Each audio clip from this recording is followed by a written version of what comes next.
Paz do Senhor, queridos e amados irmãos, eu aqui, pastor Carlos Pereira, estamos para mais uma aula da Escola Bíblica Dominical. Você está no canal EBD na Veia. Pronto, eu sou o pastor Carlos e eu estou aqui para mais uma aula.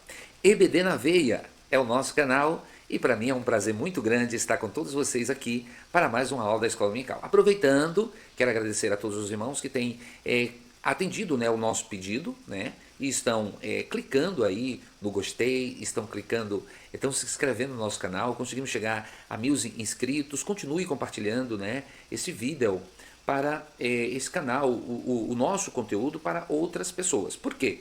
Quando você está contribuindo, você está mandando a paz do Senhor, eu gostaria de pedir de novo, fazer um outro pedido. Você, meu querido irmão, escreva pelo menos a paz do Senhor, gostei da aula, pastor pode melhorar isso aqui, tá? Nós temos procurado responder os nossos amados irmãos. Lembrando também que você pode estar contribuindo com o nosso canal, evidentemente aqui na descrição você vai ter o PowerPoint da AD Panorama, porque esse PowerPoint da aula que eu ministro aqui, por questão de direitos autorais, eu não posso compartilhar com os irmãos. Então, eu pago, né, esses slides, mas eu não tenho domínio nem poder de compartilhar com os irmãos. Eu posso compartilhar do AD Panorama, que também é uma aula muito interessante. Não tem assim os vídeos, né, e vamos dizer assim, o trabalho do design como tem aqui nesse PowerPoint que eu ministro, mas também ajuda a você a estar também. Aproveita enquanto é grátis, tá bom?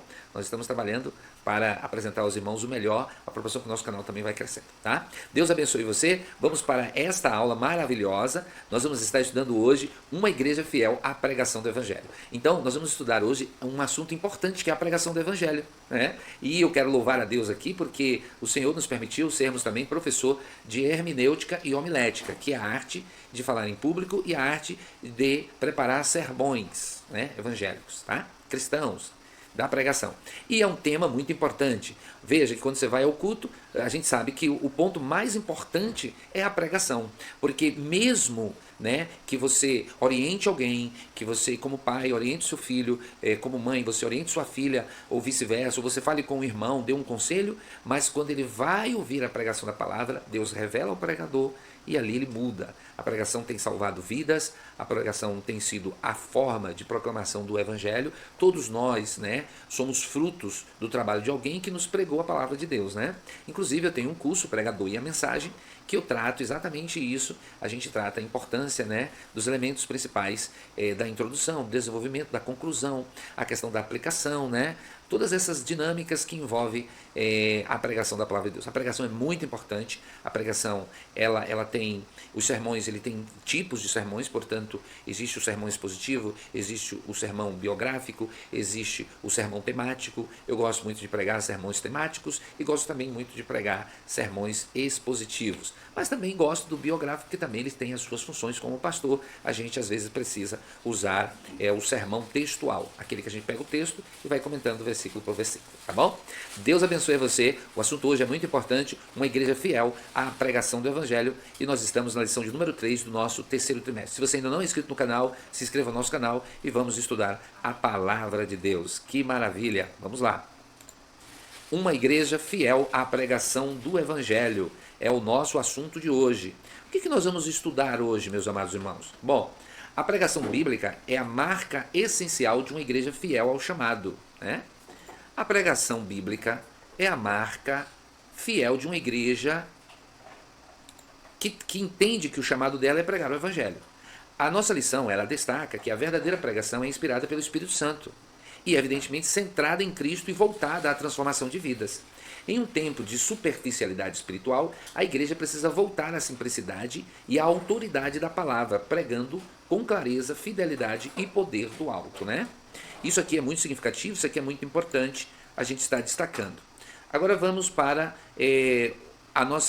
o nosso texto áureo, né? Porque agora nós vamos estar vendo a questão do texto áureo. O nosso texto áureo está em Atos capítulo 3, verso 12. E quando Pedro viu quando Pedro viu isto, disse ao povo: varões israelitas, por que vos maravilhais disto? Ou porque olhais tanto para nós como se nossa própria virtude ou santidade fizéssemos andar este homem? É uma pergunta que o apóstolo Pedro ele faz. Observe que esse texto, meus amados irmãos, é um texto bem interessante. Porque veja bem, olha o que o apóstolo Pedro ele diz. Né? Ora, já em uma nova versão da tradução, né? Nova versão tradicional. Olha o que diz. Pedro, percebendo o que ocorria, dirigiu-se à multidão e disse: Povo de Israel, por que ficam surpresos com isto? Disse ele: Porque olham para nós como se tivéssemos feito este homem andar por o nosso próprio poder ou devoção. Atos capítulo 3, verso 12. Observe que o escritor Lucas, né, ele faz uma transição da vida exemplar da igreja apostólica para o exemplo de Pedro e João. Colunas da igreja, eles eram colunas da igreja e, portanto, representavam muito para a igreja ali. A igreja orava porque seus líderes eram homens de oração. Primeiro ensinamento que nós temos aqui. A igreja experimentava as maravilhas divinas porque os apóstolos conheciam o poder do nome de Jesus. A igreja abalou o mundo porque estava cheia do Espírito Santo. O escritor John Stott declara de forma mais assertiva sobre isso quando ele diz o seguinte: vale a pena notarmos que a estrutura que Lucas adota nos capítulos 3 e 4 é a mesma do capítulo 2. Primeiro, ele descreve o milagre do ponto de vista de um observador. No capítulo 2, a vinda do Espírito Santo. E no capítulo 3, a cura de um coxo. A história é contada de forma objetiva e direta. Embora se diga em ambos os casos que a multidão ficou muito perplexa, sem poder explicar o que aconteceu, segundo Lucas relata um discurso de Pedro, que toma como assunto esse milagre e o interpreta de maneira a glorificar Cristo, a quem os ouvintes tinham matado, mas que Deus havia ressuscitado, como os apóstolos testemunharam. Além disso, o Cristo agora exaltado tinha derramado o seu espírito e curado um coxo, demonstrando assim o poder do seu nome àqueles que creem. Glória a Deus. Em cada caso, Pedro concluiu seu sermão com um apelo ao público para que se arrependessem para receber as bênçãos prometidas. E em terceiro, Lucas descreve as consequências do milagre e da explicação de Pedro. Uma igreja cheia do Espírito, que no primeiro caso aprende, cultua, compartilha e testemunha. Glória a Deus. E no segundo é perseguida, mas também ora e compartilha. Enquanto Lucas desenvolve o segundo retrato da igreja após o Pentecoste, ele enfoca sucessivamente o coxo curado. O apóstolo Pedro, que fala à multidão, o conselho que prende os apóstolos e a igreja que se volta para Deus em oração. Que coisa maravilhosa. Portanto, esse milagre de cura física ilustra o poder sobrenatural que os discípulos receberam no dia de Pentecostes. É um dos muitos sinais e prodígios mencionados em Atos capítulo 2, verso 42, e resulta em conflito sério com as autoridades judaicas. Pedro ordena, em nome de Jesus Cristo, que o homem ande. Como em Atos capítulo 2, verso 38, o nome significa autoridade e poder de Jesus exercidas por seus seguidores para curar os doentes e mancos. Aleluia. A cura é feita em nome de Jesus Cristo Nazareno, que identifica a fonte do poder e a autoridade de Pedro. Que maravilha, meus amados irmãos, a nossa verdade prática. Coisa linda e maravilhosa. Agora vamos para, nosso texto áureo, perdão. Agora vamos para a nossa verdade prática. A verdadeira pregação bíblica consiste em dar testemunho de Cristo no poder do Espírito. Esta é a verdadeira pregação. A verdadeira pregação, ela apresenta, evidentemente, quem? Cristo. Observe, isso aqui é muito característico, é muito importante, é muito determinante para que a pregação do Evangelho, para a pregação da igreja, ela seja eficiente. Veja, observe. No contexto bíblico, o termo verdadeiro, do grego aletinos, significa aquilo que é autêntico, fiel à realidade e em conformidade com a natureza de Deus, ok? Que é a própria verdade. Isso está em João capítulo 14, verso 6, né? Aplicado à pregação, o verdadeiro se refere àquilo que é coerente com a revelação das Escrituras centrada em Cristo e operada pelo Espírito Santo. Então, desta forma, a verdadeira pregação, ela tem três marcas essenciais. A primeira marca é a pregação verdadeira, ela é cristocêntrica. A segunda, ela é bíblica. E a terceira é espírito dirigida. Ela é cristocêntrica porque testemunha de Cristo e não do pregador. Primeira coisa que já tira aí a figura do homem, né? A segunda, ela é bíblica. Ela é fundada na palavra revelada, não em opiniões humanas. Não, a pregação não é uma opinião humana, mas é fruto do coração de alguém que foi convertido a Cristo e que está ministrando a palavra de Deus. Espírito dirigida é realizada no poder do Espírito, não na eloquência carnal. Um grande escritor, pregador também, né? E Lloyd Jones, ele diz o seguinte, escrevendo, né, em um dos seus livros, ele disse: o que é a pregação? é a lógica pegando fogo, glória, é o raciocínio eloquente, é a teologia em chamas, glória a Deus. A pregação, né? Eu sempre digo no meu curso, Pregador e a Mensagem, que pregador que não assa carne, ele faz saladinha, porque a pregação, o pregador verdadeiro, não é para ele fazer cócega no ego dos ouvintes, não, mas é para ele ministrar a palavra e, às vezes, transmitir aquilo que Deus quer. Representa sim um incômodo para quem está ouvindo, né? Evidentemente porque a pregação ela não é algo que é fruto da mente do pregador. Vamos agora, meus amados irmãos, para o nosso texto bíblico. Saber onde o nosso texto bíblico está? Atos capítulo 3, versos de 11 a 19, né? Atos capítulo de número 3, versículos 11 a 19. Vamos fazer essa leitura maravilhosa, porque é uma leitura que tem muito a ver com a realidade. Observe. E apegando-se ele a Pedro e João, todo o povo correu atônito para junto deles no alpendre chamado de Salomão. E quando Pedro viu isto, disse ao povo: varões israelitas, por que vos maravilhais disto? Ou por que olhais tanto para nós, como se por nossa própria virtude, ou autoridade, né? Ou santidade, fizéssemos andar este homem? O Deus de Abraão e de Isaque e de Jacó, o Deus dos nossos pais, glorificou a Jesus Cristo, ao seu Filho, a quem vós entregastes e perante a face de Pilato negastes, tendo ele determinado que fosse solto. Mas vós negastes o santo e o justo, e pedistes que se vos desse um homem homicida, e matastes o príncipe da vida, ao qual Deus ressuscitou dos mortos, do que nós somos testemunhas.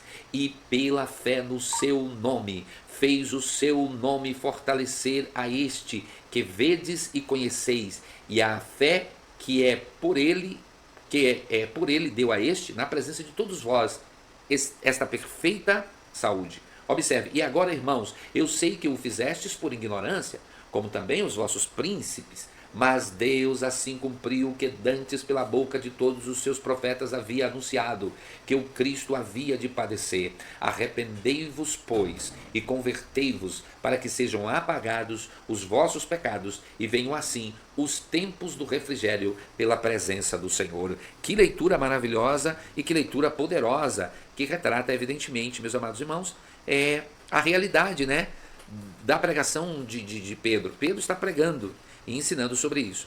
Agora nós vamos para a nossa introdução à nossa lição. Glória a Jesus. Vamos lá. Que maravilha essa lição, como é bom a gente estudar. Bom, aqui nós temos, meus amados irmãos, o resumo, né, da nossa lição. Como está dividida a nossa lição? Primeiro, no primeiro tópico nós temos a igreja que prega as escrituras, no segundo tópico a igreja que prega no poder do Espírito e em terceiro tópico a igreja que prega a esperança vindoura. O primeiro tópico está subdividido em 3 subtópicos, que, primeiro, as escrituras revelam Deus, segundo, as escrituras testemunham de Jesus, terceiro, o Espírito glorificará a Jesus, o Espírito glorificará a Jesus. No segundo tópico, a igreja que prega no poder do Espírito, nós temos também 3 subtópicos. O Espírito capacita, né, o mensageiro. Número 2, fixar os olhos. Número 3, o Espírito glorificará a Jesus. Observe. Olha que coisa poderosa. No terceiro tópico, nós temos a igreja que prega a esperança vindoura. E está dividido em 2 subtópicos. Alerta a uma sociedade indiferente e insensível. E em segundo, a promessa da segunda vida. Aqui você tem o textuário, né, quando Pedro viu isso, disse ao povo, né, varões israelitas, por que vos maravilhais disto? Ou porque olhais tanto para nós, como se por nossa própria virtude ou santidade fizéssemos andar este homem? Atos capítulo 3, verso 12. E a nossa verdade prática, que já foi comentada, a verdadeira pregação bíblica consiste em dar testemunho de Cristo no poder do Espírito. Agora nós vamos para a nossa introdução. Esta lição mostrará uma das marcas de uma igreja bíblica, o seu compromisso com a pregação da palavra de Deus, né? Na nossa introdução, nós já temos aqui uma boa palavra acerca da importância da pregação em si. Agora vamos para os objetivos da nossa lição antes de entrarmos, né, propriamente na exposição. Número 1, expor a importância da pregação das Escrituras, né? Número 2, demonstrar como o Espírito Santo capacita a igreja a pregar com poder e autoridade. E número 3, incentivar os alunos a pregarem uma mensagem de esperança, fundamentada onde? Na palavra de Deus. No nosso primeiro tópico, nós temos a igreja que prega as Escrituras, né? A igreja que prega as Escrituras. Ela tem características diferentes. Uma igreja que ela prega as Escrituras, o que acontece? O que acontece com uma igreja que prega as Escrituras. A igreja deve pregar as Escrituras, pois elas revelam Deus. A segunda pregação de Pedro, registrada em Atos capítulo 3, versos 11 a 26, é um grande exemplo disso. A mensagem do apóstolo é completamente baseada nas Escrituras e coloca, evidentemente, Deus no centro. Veja bem, isso aqui, meus amados irmãos, é um ponto que eu classifico extremamente importante. Porque, veja bem, vamos lá. Com base na segunda pregação de Paulo, registrado em Atos, né, nós temos o seguinte, Atos capítulo 3, verso 11 e 26, observamos com clareza que se trata de um sermão profundamente bíblico e teocêntrico. Veja as duas palavras interessantes, bíblico e teocêntrico, ou seja, teo vem de Deus, né? Teo é Deus no grego, cêntrico, ou seja, Deus no centro. A mensagem de Pedro era evidentemente bíblica e também teocêntrica, ou seja, Deus no centro. Pedro, embora não dispusesse de um Novo Testamento escrito e organizado, como nós temos, ele prega com autoridade e clareza a partir das Escrituras que possuía, a Torá, que era a Bíblia que Jesus lia. Tem até um livro de Philip Yancey, ele escreveu esse livro, a Bíblia que Jesus lia. Curioso que a Bíblia que Jesus lia era o Velho Testamento, é a Torá, é os profetas, os escritos. Observe, os profetas e os escritos. Ele fundamenta sua mensagem em textos como Deuteronômio capítulo 18, verso 15, muito interessante, ao apresentar Jesus como profeta prometido por Moisés. Ele cita Gênesis 22, 18, ao recordar a promessa feita a Abraão, de que em sua descendência seriam benditas todas as nações da terra, e faz conexões implícitas com Salmo 22 e Daniel capítulo 9, verso 26, que apontam para o sofrimento e a glória do Messias. Pedro não inventou doutrina, não fala de si mesmo, nem tenta manipular as emoções dos seus ouvintes. Sua pregação está ancorada na revelação já dada por Deus. Ele demonstra que a fé cristã é a realização fiel daquilo que Deus já prometera. Com isso, Pedro nos ensina que a igreja e o pregador só têm autoridade quando falam a partir da palavra. A partir da palavra de Deus. Além disso, o sermão de Pedro nos mostra que as Escrituras revelam a ação do Deus vivo. Em Atos capítulo 3, verso 13, Pedro declara que o Deus de Abraão, de Isaac e de Jacó, o Deus dos nossos pais, glorificou a seu servo Jesus, enfatizando que o Deus das Escrituras é Senhor da história. Pedro apresenta um Deus santo que não tolera o pecado, um Deus justo que julga com equidade, um Deus vivo que ressuscita Jesus dentre os mortos, um Deus que atua operando milagres e curas como o do paralítico, um Deus que intervém chamando o seu povo ao arrependimento e um Deus soberano que conduz os eventos conforme o seu propósito eterno. Aleluia! Assim, o sermão de Pedro é exemplo para os pregadores de todos os tempos. Ele nos mostra que pregar é expor as Escrituras e que o centro da mensagem da igreja deve ser sempre o Deus revelado na palavra. Glória a Deus.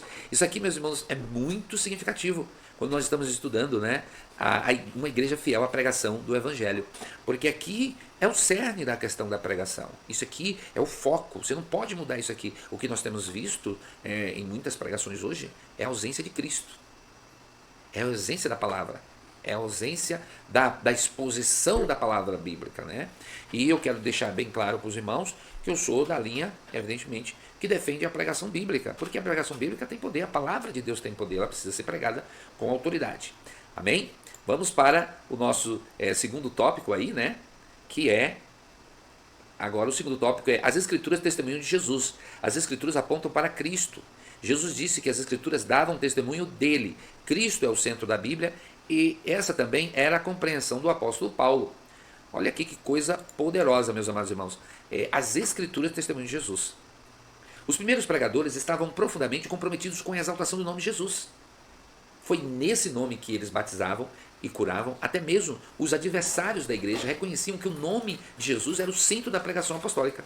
Filipe pregou o nome de Jesus, assim como Paulo. O concílio de Jerusalém elegeu Barnabé e Paulo como homens que arriscaram suas vidas pelo nome de nosso Senhor Jesus Cristo, e o próprio Paulo declarou estar disposto a morrer por esse nome. A Bíblia se refere ao nosso Senhor com muitos nomes. Segundo algumas estimativas, mais de 200 vezes é citado os nomes de Jesus. Entre eles estão os mais conhecidos: Alfa e Ômega, Apocalipse capítulo 22, verso 13, Amado, Pão da Vida, Estrela Brilhante da Manhã, Primogênito dentre os mortos, Santo, Emanuel, Cordeiro, Luz do Mundo, Leão da tribo de Judá, Senhor, Senhor dos senhores, Senhor do sábado, Homem de Deus, Deus forte, Príncipe da paz, Justo, Juiz, Raiz de Davi, Salvador, Servo, Pastor, Filho de Deus, Filho do homem e Palavra de Deus. No entanto, de todos os nomes, o mais frequente no Novo Testamento é Jesus, que aparece mais de 800 vezes no texto bíblico. Que maravilha! Independentemente do nome pelo qual ele é chamado, o testemunho das Escrituras é claro. Jesus Cristo é a única pessoa capaz de prover salvação.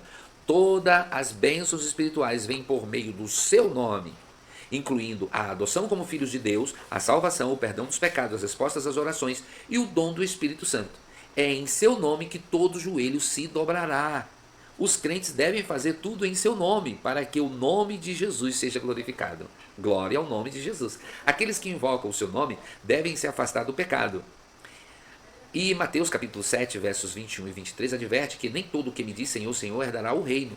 Muitos usarão o nome de Jesus para profetizar, expulsar demônios e realizar milagres, mas serão rejeitados por ele. O motivo? Praticaram a iniquidade. Usaram o nome de Jesus sem obedecer à sua vontade. Os primeiros pregadores não apenas falavam sobre Jesus, eles viviam por ele, conheciam a sua palavra, obedeciam ao Espírito e estavam dispostos a morrer pelo seu nome. Pregavam com autoridade, porque andavam em santidade e obediência, não usavam o nome de Jesus como fórmula mágica.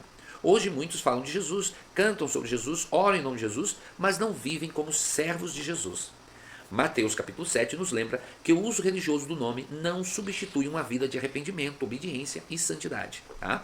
Isso aqui é muito significativo, isso é muito importante e vale a pena todo o destaque. Vamos para o nosso terceiro tópico, né? Nosso terceiro tópico diz que o Espírito glorificará Jesus. A verdadeira pregação também mostra o problema do pecado e o confronta. Isso está em Atos capítulo 3, verso 19. Veja, aqui cabe-nos estar falando sobre as escrituras que confrontam o pecado. Por quê? Observe, hoje existem pregações, existem igrejas que elas querem manipular o estilo da pregação. Tá? Eu me recordo que fui pregar em uma igreja um dia e eu fui falar sobre o novo nascimento. Que o novo nascimento implicava, meus amados irmãos, observe, em termos uma nova vida. Que evangelho é esse que a pessoa se converte, mas não muda de vida? Uma pergunta básica. Que diferença faz se nós continuarmos iguais? Aí eu preguei que o arrependimento incluía mudança de vida. E mudança de vida significava que quando eu não era cristão, eu nutria uma raiva doentia por alguém, uma raiva a ponto de desejar a morte daquela pessoa quando eu não era evangélico, agora como cristão, eu tenho que liberar o perdão. Pois, pasmem, nunca mais eu preguei nessa igreja. Porque o próprio pastor dessa igreja me chamou particular, né, no gabinete dele, e disse que a irmã, que tinha mais poder aquisitivo, não gostou da pregação. Impressionante, né? As escrituras confrontam o pecado em alguns lugares onde é permitido a escritura confrontar, né? Essa pregação que visa unicamente favorecer as pessoas sem proporcionar-lhes uma mudança de vida é uma pregação que está só massageando o ego dos membros da igreja, ok? Pois acreditem, ainda existe assim, por isso que eu prego a mensagem bíblica. Minha mensagem ela tem que ser bíblica. Nem sempre Deus vai estar falando palavras de ânimo, porque na Bíblia não tem só palavra de ânimos. A mesma Bíblia que diz 366 vezes não temas, é a mesma palavra que diz que aquele que confessa e deixa alcança a misericórdia. A mesma Bíblia que diz que o Senhor estaria conosco todos os dias até a consumação do século, é a mesma Bíblia que diz que nós devemos nos afastar do pecado. Então, é a Bíblia é completa, não é a minha palavra. Não é eu que estou ensinando que a pessoa tem que liberar o perdão, é a palavra que está ensinando. Mas como liberar o perdão mexe com o egoísmo daquela pessoa que está ouvindo, ela vai se sentir incomodada, né? Quantas vezes, né, somos, às vezes, vamos dizer assim, coagidos, né, depois de uma mensagem, porque a pessoa se sente ofendida pela pregação que nós fizemos. Nós estamos pregando a palavra, essa palavra é bíblica, a palavra de Deus, ela é para nos corrigir. Então, vivemos em um tempo que as palavras registradas pelo profeta Isaías assumem a notável relevância pela sua impressionante atualidade. A inversão de valores denunciada em Isaías 5:20 permanece evidente na sociedade contemporânea. Veja o que diz Isaías, capítulo 5, verso: ai dos que chamam ao mal bem e ao bem mal, que fazem das trevas luz e da luz trevas, do amargo doce e do doce amargo. E essa citação está na nova versão internacional, a chamada versão NVI. Se você não tem essa versão NVI, compre. Se você já tem a revista corrigida, é bom que você tenha também a versão NVI. Trata-se de um lamento profético diante da corrupção moral que distorce os referenciais divinos estabelecidos para o bem e o mal. Na atualidade, essa inversão é promovida por narrativas culturais e ideológicas para buscar legitimar o pecado por meio da relativização ética e moral. O erro não é mais conhecido como tal, mas reconfigurado como uma expressão de liberdade, autonomia ou direito individual. O furto, por exemplo, é justificado sobre o argumento da desigualdade social, como se a pobreza anulasse a responsabilidade moral. O aborto é defendido como uma questão de saúde pública, desvinculando-se de seu caráter ético e da dignidade da vida humana em gestação. A promiscuidade sexual é normalizada sob slogan como meu corpo, minhas regras, ou se há amor, não há problema, ignorando os princípios bíblicos sobre pureza, aliança e santidade. É muito importante que nós destaquemos como cristãos que a defesa desses valores também visa a preservação da família, a preservação da pessoa também, do ser humano em si, ok? Porque essas ideias, né, de meu corpo, minhas regras, isso diz o seguinte: eu posso usar droga, eu posso me autodestruir, e Deus nos criou para que nós nos autodestruamos. Deus nos criou para que o ser humano ele faça uso de drogas, e aí, por causa da loucura que a droga provoca no cérebro dele, ele destrua outras vidas. Foi para isso que Deus criou? Eu observo que essas pessoas defendem esses posicionamentos quando as coisas não acontecem com elas, tá? Que eles estão vivendo em uma outra realidade, e aí para eles é muito interessante, né? É muito conveniente. Infelizmente esse espírito, né, de relativismo também tem influenciado muitas pregações dentro das igrejas. Em vez de confrontar o pecado, parte das mensagens atuais tem sido moldada por essa ideologia secular, priorizando o bem-estar emocional, a autoestima e a aceitação, enquanto evita temas como juízo, santidade e arrependimento. Juízo, arrependimento e santidade estão na Bíblia também. Amor, justiça, aceitação também está na Bíblia. Em muitos púlpitos não se fala mais de pecado. Ele é substituído por termos como erro, fraqueza, limitação ou simplesmente ignorado. Jesus é apresentado apenas como amigo, nunca como Senhor. A cruz é tratada como símbolo de superação pessoal, não como lugar de morte do velho eu. Meu Deus, que situação estamos vivendo nesse relativismo, né, nas pregações. No entanto, a pregação bíblica autêntica, ela confronta o pecado.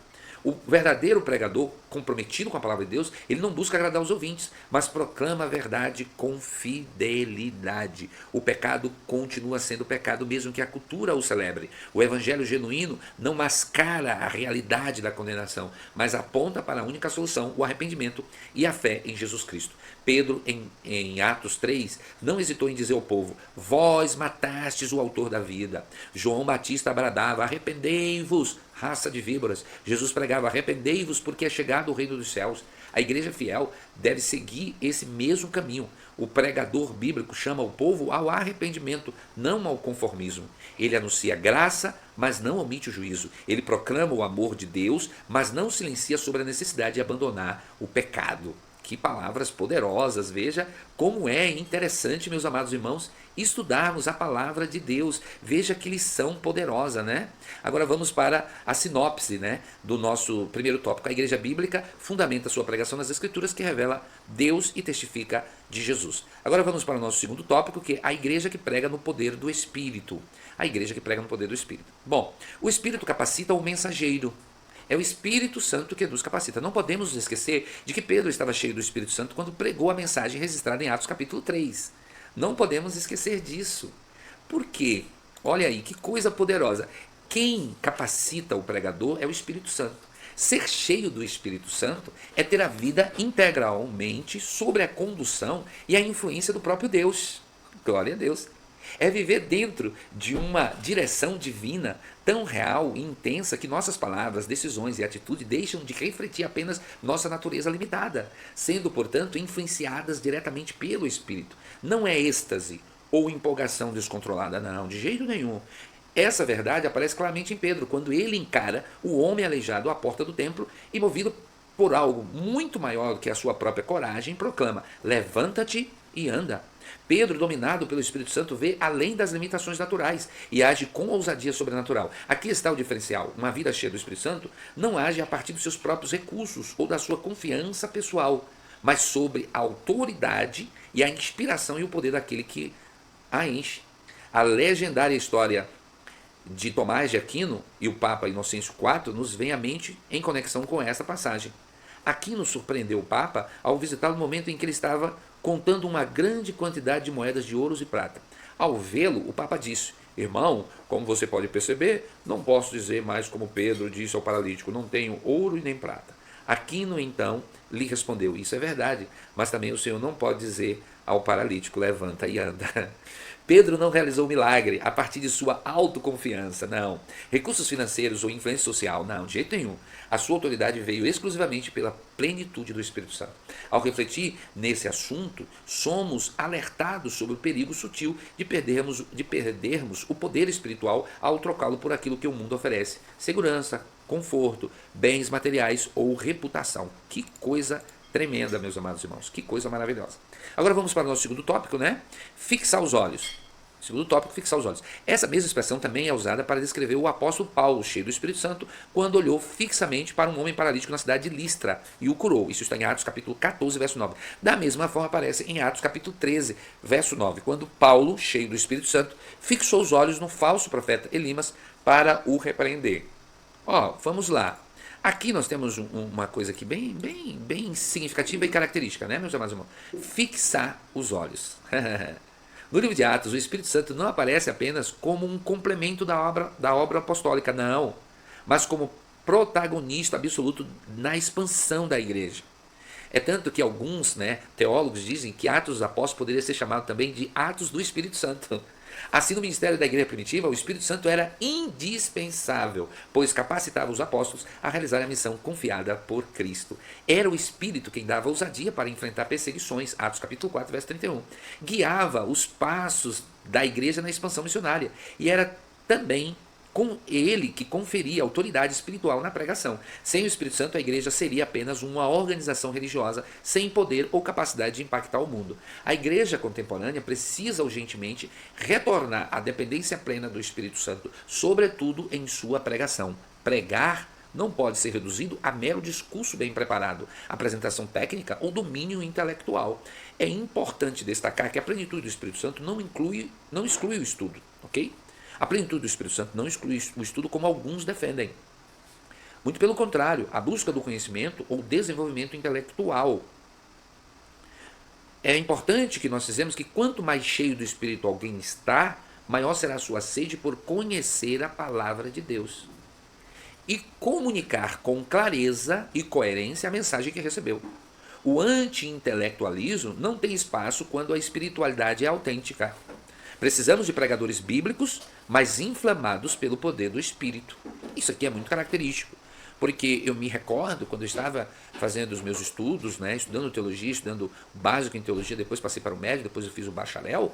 Os irmãos da minha congregação disseram que agora eu ia me tornar uma pessoa formal, porque agora eu era um teólogo. Eu era o único jovem na minha congregação naquela época, em 1991, que fazia teologia, E as irmãs do ciclo de oração ficavam preocupadas comigo. Irmão Carlos, o senhor vai se tornar uma pessoa muito formal, vai perder a graça do Espírito Santo só porque está estudando teologia. E observe que naquela época haviam pregações, haviam pregações dizendo que a teologia não era de Deus. Irmãos, teologia é o estudo de Deus, é o estudo da palavra. A questão da espiritualidade, da frieza espiritual está relacionada ao pecado. Quem esfria a vida espiritual do crente é um pecado, é um afastamento, é a falta de conhecimento da palavra. E o próprio Deus disse: o meu povo foi destruído porque lhe faltou conhecimento. Se a teologia é o estudo do conhecimento de Deus, por que Deus ia condenar o estudo que estuda a palavra dele e a relação dele com o homem? Isso é um contraste. Isso é um contraste assim que é difícil de justificar. Por exemplo, naquela época, em 1991, o meu pastor dizia que ele não faria teologia. Hoje ele é teólogo. Ok? Hoje ele fez teologia. Para ser pastor ele teve que fazer teologia, que naquela época ele era diácono, E havia uma exigência convencional que ele tinha que ser, pelo menos ter o básico, o médio em teologia. Veja como as coisas mudam, e algumas coisas elas mudam para melhor, outras mudam para pior, Essa coisa de tirar a graça do Espírito Santo, o poder do Espírito é muito complicado. Agora vamos para o terceiro item: o Espírito glorificará Jesus. Jesus disse que o Espírito glorificaria. O Espírito nunca chama atenção para si mesmo, mas sempre aponta para Cristo. Isso é exatamente o que vemos na cura do paralítico na Porta Formosa. Em Atos capítulo 3, Pedro, cheio do Espírito Santo, não poderia aceitar ser o centro das atenções. Meu Deus, que diferença hoje! Hoje, vamos fazer uma conjectura atual hoje. Eu pensei isso aqui, não estava bem no meu script da lição, mas eu pensei isso aqui.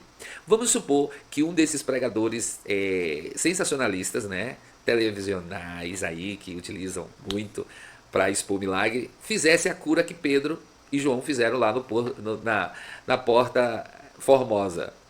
Primeira coisa que eles iam fazer era filmar, tirar uma foto, botar nos status, colher o depoimento do paralítico, pedir uma oferta aí embaixo, olha, faça o Pix aqui, esse é o trabalho. Nada do que Pedro e João fizeram. Claro, eles não tinham aqueles recursos naquela época, mas veja a atitude de Pedro. O importante, meus irmãos, é observar aqui a atitude de Pedro. O milagre não abriu o coração do povo para aceitar a palavra, não, mas ajuntou o povo, dando oportunidade a Pedro de pregar a palavra. O povo estava atônico, porque a milagrosa cura do coxo era fato público, verificável e incontroverso. Todos os dias ele subia, quem ia ao templo via aquele paralítico ali. Então era algo visível. Ao notar que a multidão estava propensa a atribuir a ele e a João, isso é Pedro, o mérito do acontecimento, o que ele faz? Ele rejeita imediatamente qualquer tentativa de exaltação pessoal. Em sua resposta, ele reorienta a atenção do povo para o verdadeiro agente do milagre, Jesus Cristo Nazareno. Pedro demonstra, assim, fidelidade à mensagem cristocêntrica, deixando claro que nem ele nem João possuíam virtude ou poder próprio para operar tal cura. O milagre foi realizado unicamente pelo nome de Jesus e, portanto, a glória pertence a ele. Esse episódio oferece um contraste marcante com certas práticas contemporâneas, nas quais alguns pregadores tendem a transformar sinais e prodígios em instrumento de autopromoção, senhoras e senhores. A grande maioria nem mesmo é autêntica, sendo apenas encenação. eu sei um episódio que é impressionante. O que eu vou falar aqui é confidencial, porque eu não vou falar o lugar, nem como foi. Mas eu conheci um amigo, um pastor, né, que ele trabalhava no tribunal, né, Tribunal do Trabalho, em um dos estados do nosso país. Aí ele participou de uma audiência junto com o juiz, ele era auxiliar do juiz, né? E eles estavam julgando um caso em que um cidadão se autodenominava como caísta. Eu disse, caísta? O que é caísta? Ele disse, caísta é aquela pessoa contratada por um pastor de determinada denominação, que ele era contratado para fazer a encenação de cair. E essa pessoa, esse homem, que várias reuniões daquela igreja, daquela denominação, a função dele era cair, então ele ganhava um dinheiro por causa disso, para encenar as quedas, simulando possessão, para ele também conversar com as palavras que ele ia conversar e tal. Uma encenação literal. O certo é que houve um desentendimento entre eles lá, e o pastor não queria mais que aquele cidadão fizesse aquelas encenações e queria colocar outra pessoa. Ele foi lá e entrou na justiça do trabalho, ele abriu um processo contra a denominação, contra a igreja, para requerer os direitos autorais, os direitos trabalhistas, né? E para que ele recebesse. E a alegação dele que a função dele era caísta. E foi um fato isso, porque um julgamento inédito. E pasmem os senhores, ele ganhou, porque ele era contratado para fazer um teatro. Então ele estava pressionando, o juiz advogou a casa dele dando positiva. Que coisa, encenação, meu Deus. Portanto, em busca de reconhecimento humano, visibilidade pública ou benefícios pessoais, tais líderes comprometem princípios fundamentais da fé cristã, desviando a glória que pertence a Cristo para si mesmos. Portanto, a igreja contemporânea é chamada a retomar o modelo bíblico de ministério, um serviço marcado pela centralidade de Cristo, pela fidelidade às Escrituras e pela renúncia à vanglória. O verdadeiro pregador é aquele que, como Pedro, recusa a exaltação pessoal, proclama o nome de Jesus como fonte de todo o poder e conduz os ouvintes ao arrependimento e à fé. Afinal, como afirmou o próprio Senhor Jesus, a minha glória não darei a outrem. Que coisa impressionante essa lição, que às vezes as pessoas vão vendo, né? Mas o que vai sair dessa lição? Está vendo aí? Ela está tratando de uma coisa extremamente importante, que é a igreja que prega no poder do Espírito. A igreja que prega no poder do Espírito tem mensageiros capacitados, mensagens inspiradas pelo Espírito e glorifica a Cristo. Agora, terceiro e último tópico, a igreja que prega a esperança vindoura. No nosso primeiro tópico, nós temos um alerta à sociedade indiferente e insensível, né? O apóstolo Pedro já havia exortado os seus ouvintes, em sua primeira pregação, a salvarem-se daquela geração perversa. Agora ele reconhece que aquela era também uma geração ignorante.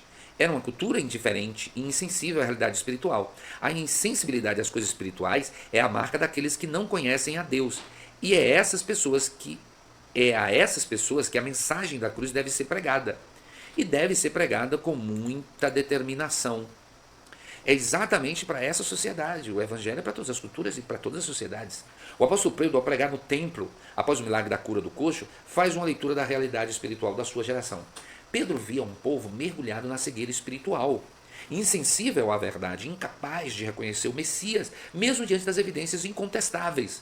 Rejeitaram o santo e o justo e escolheram um homicida. Pedro não encerrou sua mensagem apenas denunciando o pecado. Ele a conduziu, seus ouvintes, à esperança, chamando-os ao arrependimento. E o resultado foi extraordinário. 5.000 almas se converteram. Atos capítulo 4, versos 4. O cenário atual se assemelha em muitos aspectos ao daquele tempo. Por quê? Vemos também, em meio a uma geração perversa e ignorante, uma cultura que relativiza o pecado, que despreza a santidade, que zomba da verdade e que prefere as trevas à luz. A ignorância espiritual não é falta de informação, mas rejeição deliberada da revelação de Deus. Ainda assim, o Evangelho continua sendo o poder de Deus para a salvação de todo aquele que crê. Romanos capítulo 1, verso 16. Isso é impressionante. Mesmo diante de tanta resistência, frieza e pecado, a palavra de Deus não perdeu a sua força, porque a palavra do rei tem poder, diz a Bíblia. O que Deus requer de nós hoje é o mesmo que exigiu de Pedro: fidelidade à mensagem e dependência do Espírito. Se pregarmos com fidelidade, se deixarmos o Espírito nos conduzir, ainda que não vejamos multidões se dobrando, veremos vidas sendo transformadas. O Evangelho não precisa ser atualizado, ele precisa ser proclamado. O mesmo Espírito que operou no templo em Jerusalém continua agindo hoje. Glória a Deus, glória ao Senhor Jesus. Que maravilha, irmãos, que lição poderosa. Como é uma palavra de Deus para nós, é uma palavra de Deus para os pregadores, é uma palavra de Deus para as igrejas. Agora, nosso segundo e último tópico, né, desse terceiro subtópico, a promessa da segunda vida. Concluindo a sua pregação, Pedro deixa uma mensagem de esperança: que venham assim os tempos do refrigério pela presença do Senhor, né? Que coisa poderosa. Não é uma mensagem, veja, eu gosto de sempre falar sobre o Evangelho, porque quando eu estou falando sobre o Evangelho, eu sou professor de Evangelhos, né, no curso teológico, eu sempre falo que a palavra Evangelho são boas novas. Eu acho que a pregação de Pedro ficaria incompleta se ele não apresentasse uma solução. E ele apresenta. E qual é a solução? A promessa da sua segunda vinda. Para conhecimento dos irmãos, a expressão templo de refrigério, que Pedro cita, segundo a Bíblia, né, de estudo pentecostal, ela faz a seguinte referência, veja bem: no discurso de toda a presente era e até a volta de Cristo, Deus enviará tempos de refrigério, isto é, derramamento do Espírito Santo, a todos aqueles que se arrependerem e se converterem. Embora tempos perigosos venham perto do fim desta era, acompanhado da apostasia da fé, Deus ainda promete enviar reavivamento e tempos de refrigério aos fiéis. A presença de Cristo, a bênção espiritual, milagres e derramamento do Espírito Santo virão sobre os remanescentes que fielmente o buscarem e vencerem o mundo, a carne e o domínio de Satanás. No entanto, seguindo a mesma interpretação, o pastor José Gonçalves, ele usa a expressão templo de refrigério, referindo-se ao descanso, restauração e bênção que virão com a manifestação visível do reino do Messias. É uma promessa escatológica ligada à restauração de Israel à vinda do reino milenar. Portanto, Pedro encerra sua pregação apontando para algo que o mundo não consegue oferecer: refrigério pela presença do Senhor. O mundo se desespera, mas a igreja caminha com os olhos fixos em uma promessa: a restauração de todas as coisas. A história não caminha para o desastre, ela caminha para a consumação do reino. A igreja tem uma mensagem de esperança, não porque o mundo esteja bem, mas porque Deus está no controle de tudo. Aleluia! Glória a Jesus! Essa é a mensagem do Evangelho, essa é a mensagem poderosa do Evangelho. Uma mensagem que apresenta o quê? Esperança. Eu conheço alguns pregadores que eles visam unicamente só pregar cajado, né? Cajado, e não oferece soluções. A Bíblia oferece soluções. Nós não podemos ser parciais, irmãos, na mensagem bíblica, na pregação do Evangelho, de jeito nenhum. Agora, por último, a promessa da segunda vinda. Por um lado, os ouvintes do apóstolo poderiam experimentar a bênção prometida a Abraão, que fora traduzida por Jesus, o Messias. trazida por Jesus. Essa bênção, portanto, já era uma realidade. Por outro lado, essas palavras de Pedro olham para o futuro, apontam para um refrigério dos últimos dias que fora prometido a Israel. Trata-se da futura restauração de todas as coisas. Agora, a sinopse do terceiro tópico é a igreja que prega a esperança vindoura alerta uma sociedade indiferente à realidade espiritual, proclamando a promessa da segunda vinda de Cristo. Agora, meus amados irmãos, vamos para a nossa conclusão, né? Chegamos ao final de mais uma lição. Nela vimos a grande importância que a pregação bíblica tem e como devemos ser fiéis na exposição do texto sagrado. Uma igreja bíblica é uma igreja que vive e sabe expor as escrituras, né? Isso é a nossa conclusão. E aqui nós concluímos também dizendo o seguinte: a narrativa de Atos 3 nos lembra que a verdadeira igreja não existe para entreter, agradar ou acompanhar as tendências desta geração. Geração X, geração Y, W, geração com todas as letras do alfabeto que estão criando aí. Ela existe para pregar. Nós existimos para pregar a palavra. Pregar com clareza, com coragem, com fidelidade à palavra, na dependência do Espírito. Não como pessoas que estão pregando o ódio, não. A mídia diz que nós estamos pregando ódio. Não, nós estamos pregando a palavra. E a palavra de Deus, ela ensina o que é certo. Nós não somos, quando nós estamos falando que existem soluções, que existe salvação, nós estamos oferecendo um caminho para a pessoa escolher, para a pessoa seguir, para a pessoa tomar, né? Observe, foi assim que Pedro agiu ao explicar o milagre e anunciar a Cristo. Ele não buscou o protagonismo, nem desviou a glória de Jesus, não. Ele apontou para o nome que salva, que é Jesus, confrontou o pecado pela palavra e chamou ao arrependimento, que é a mensagem do Evangelho. Essa continua sendo, sem dúvida alguma, a missão da igreja. Que lição maravilhosa, uma igreja fiel à pregação do Evangelho. Que Deus abençoe você, que Deus abençoe a sua família. E eu peço, por favor, compartilhe os nossos vídeos. Na descrição aqui, nós temos alguns serviços. Nós oferecemos 2 tipos de serviços, que passagens aéreas mais baratas, né? E também nós oferecemos uma coisa bem interessante, que é o certificado digital, né? Se você tem uma empresa, ou se você é pastor de igreja, você também precisa ter um certificado digital para você acessar a igreja. Porque assim, o certificado digital é como seja uma identificação, né, da pessoa jurídica. Tá? Então nós fazemos esse serviço, né? Você pode clicar no link aqui embaixo. Lembrando que você pode compartilhar esse vídeo, pode se inscrever se você ainda não se inscreveu. E por favor, mande a paz do Senhor, digam como está chegando o áudio. Nós estamos investindo para dar o melhor, porque eu louvo a Deus pela vida de um pastor aqui da minha cidade, que um dia após uma pregação que eu fiz na congregação dele, disse: pastor, o senhor precisa fazer, você precisa falar, precisa compartilhar, o senhor tem conhecimento, e esse conhecimento precisa ser compartilhado. E ao meu ver, o canal do YouTube é um canal gratuito, você não está pagando nada aqui, né? Você não vai pagar para assistir os meus vídeos, né? Você pode contribuir com o meu canal, né? Aí comprando uma passagem, fazendo o seu certificado, divulgando o meu canal, clicando ali no gostei, apertando o sininho aí para que a gente possa estar, né? A cada vídeo que eu poste aqui, você esteja aí recebendo, tá bom? A notificação de vídeos novos. Deus abençoe você, Deus abençoe a sua família e que você tenha uma aula da Escola Bíblica Dominical muito abençoada e até a próxima aula em nome de Jesus.